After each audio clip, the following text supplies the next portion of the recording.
Vamos a hablar de lo que todos deberíamos saber y divulgar sobre el abuso sexual infantil. Entendemos por abuso sexual infantil cualquier acto sexual entre un adulto y un niño. Y es realmente alarmante la cantidad de menores abusados todos los años. Hay muchos más casos de los que la sociedad abiertamente admite, y afecta no solo a las víctimas, sino a otros de su entorno, actual y futuro. También afecta a sus futuros cónyuges e hijos. Su recuperación psicológica y física es lenta y con frecuencia no se realiza totalmente. El abuso puede ser un solo incidente o pueden ser muchos actos durante un largo periodo de tiempo. La ausencia de fuerza o coacción en el abuso no quita su carácter abusivo y puede hacer que el niño se sienta culpable de lo ocurrido. El caso es que el abusador no se siente culpable. El que se siente culpable es la víctima. Un 90% de las víctimas de abuso sexual de menores conocen a su agresor. El niño que conoce al abusador está atrapado entre la lealtad hacia esa persona y la sensación de que la relación sexual está mal. Además, si se niega sexualmente, el abusador puede violentarse. Si ocurre dentro del círculo familiar, puede temer la reacción de otros miembros de la familia, o que ésta se desintegre si se descubre el secreto. Al ser el abusador un familiar, con el tiempo aumenta la frecuencia del acoso. El niño a menudo no recibe el apoyo de la familia, que incluso puede tender a pasar por alto el hecho o restarle importancia a lo que está ocurriendo. O ser acusado de mentir. Los hijos de alcohólicos y drogadictos tienen más probabilidades de ser abusados, por lo que el asalto sexual a niños a menudo incluye incesto.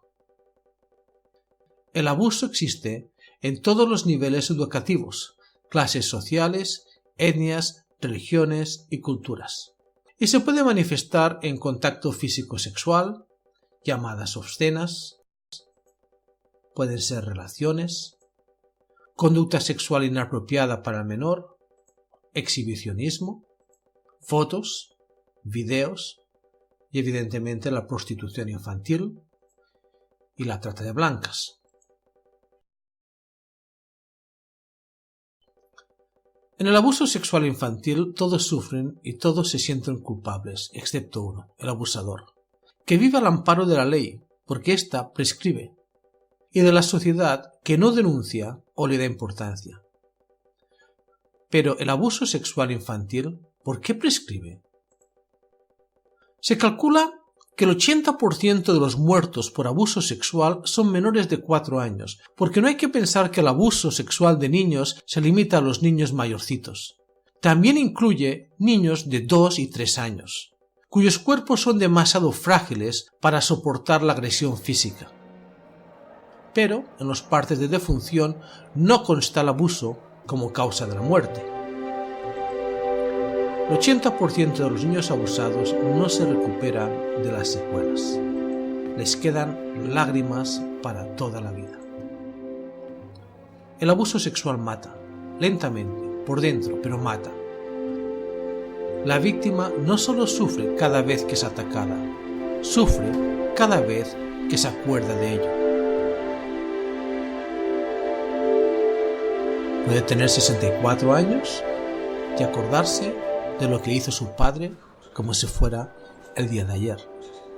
O puede ser un hombre de 55 años y sentirse que fue abusado hace pocos días.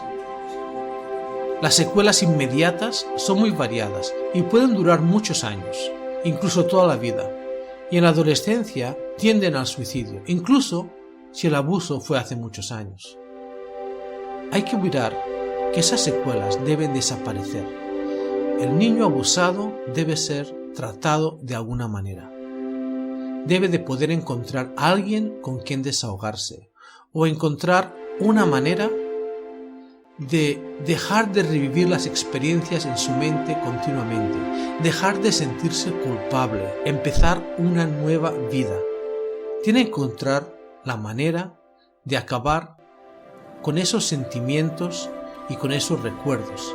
Y aunque si los recuerda, que llegue el momento que no le afecten su mente, no le afecten su comportamiento y no le afecte en sus relaciones con otras personas. El problema es que la mayoría de abusos no se reportan. Son muy pocos los niños que de niño dan a conocer el abuso, porque una mala reacción de la sociedad añade al daño. Muchas consecuencias no afloran hasta años más tarde. Muchas veces una persona ha sido abusada sexualmente cuando era pequeña y parece o él cree que lo tiene controlado hasta que ocurre un cambio en su vida. Tiene un novio, una novia, se casa, tiene hijos propios y muchas veces estos problemas vuelven a surgir.